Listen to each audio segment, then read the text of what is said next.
आतापर्यंत राहुल गांधींची ओळख रायबरेलीचे खासदार किंवा काँग्रेसचे नेते एवढीच होती, पण आता ते संविधानिक पदावर आले असून विरोधी पक्ष नेते झालेत।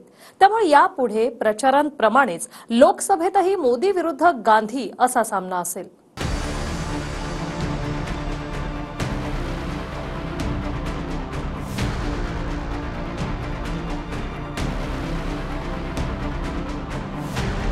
या दृश्यांवरून सहज लक्षात आलं असेल की राहुल गांधींचं वजन लोकसभेमध्ये किती वाढलं। मोदींसोबत राहुल गांधी लोकसभेमध्ये नवनिर्वाचित लोकसभा अध्यक्ष ओम बिर्ला यांच्या सोबत दिसले।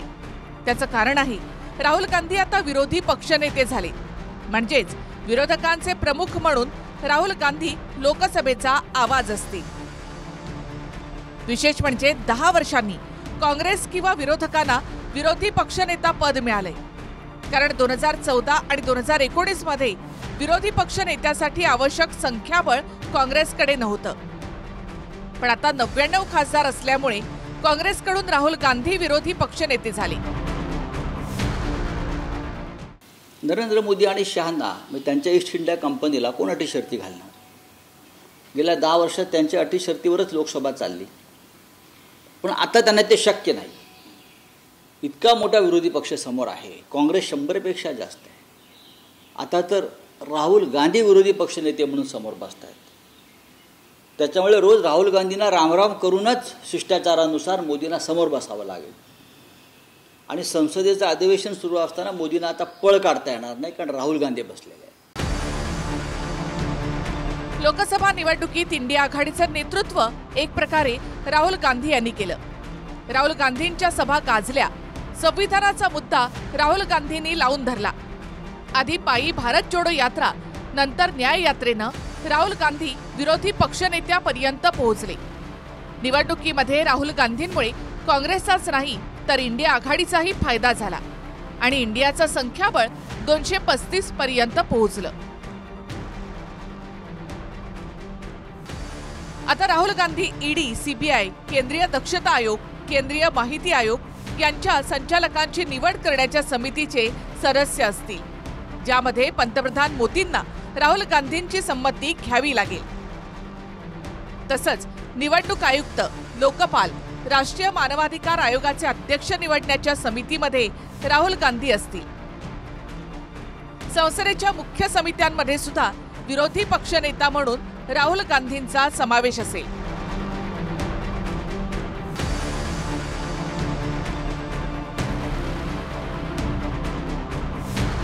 ही दृश्य फार बोलकी आहेत। असाच मान सन्मान यापुढे देखील पंतप्रधान नरेंद्र मोदी राहुल गांधींना देताना दिसतील। नवनिर्वाचित लोकसभा अध्यक्ष ओम बिर्ला यांना अध्यक्षांच्या खुर्चीपर्यंत नेण्यासाठी आधी मोदी समोर आले आणि राहुल गांधी पुढे आले। मोदींनी बिर्लांना शुभेच्छा दिल्या, त्यानंतर मोदींनी राहुल गांधींना इशारा करत पुढे येण्याची विनंती केली। राहुल गांधींनी आधी बिर्लांसोबत शेक हँड केला आणि नंतर मोदींशी देखील हात मिळवला। त्यानंतर मोदी आणि राहुल गांधी बिर्लांना त्यांच्या स्थानापर्यंत घेऊन गेले आणि तिथे देखील आधी मोदींनी ओम बिर्लांसोबत शेक हँड केला। त्यानंतर पुन्हा मोदींनी राहुल गांधींना पुढे येण्याचा इशारा केला। कोण आहे राहुल म्हणणाऱ्यांची जे फुगलेली छातीतील हवा काढण्याचं काम राहुल गांधींनी केलेलं आहे।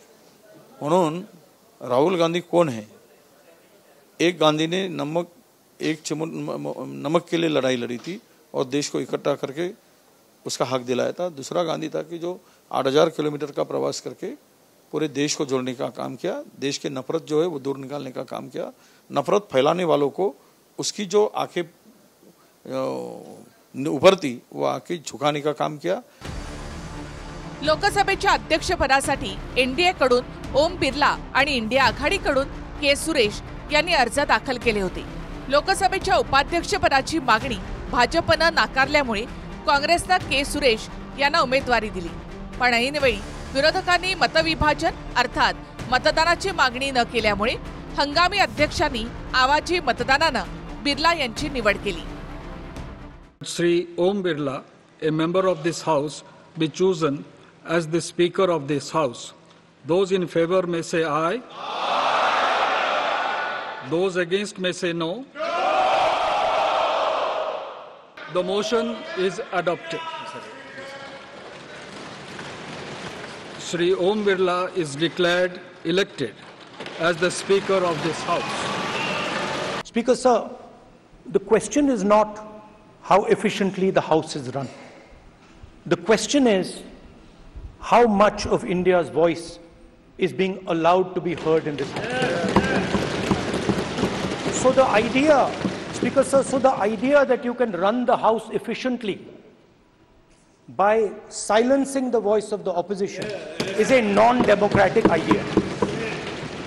And this election has shown that the people of India expect the opposition to defend the constitution, the Samvidhan of this country.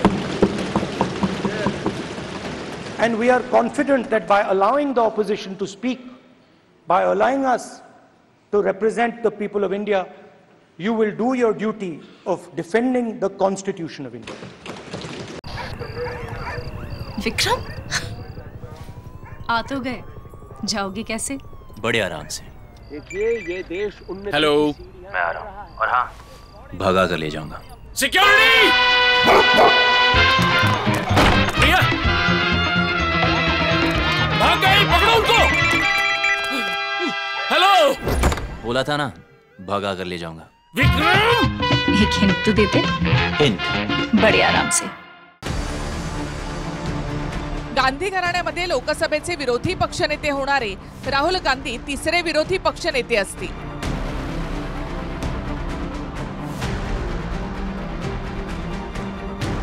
याआधी राजीव गांधी 18 डिसेंबर 1989 ते 24 डिसेंबर 1990 या काळामध्ये विरोधी पक्षनेते होते, तर सोनिया गांधी 1999 ते 2004 पर्यंत वाजपेयींचं सरकार असताना विरोधी पक्षनेत्या होत्या. आता मोदींसमोर पुन्हा राहुल गांधी विरोधी पक्षनेते म्हणून असतील, म्हणजेच विरोधकांचा आवाज आणखी मजबूत होईल. Bureau report, TV9 Marathi. Vikram, आ तो गए, जाओगे कैसे? बड़े आराम से. देखिए, ये देश हेलो, मैं आ रहा हूँ. और हाँ, भगा कर ले जाऊंगा. सिक्योरिटी! भैया, भाग गई, पकड़ो उनको। हेलो, बोला था ना, भगा कर ले जाऊंगा. विक्रम! एक हिंट तो देते? हिंट? बड़े आराम से.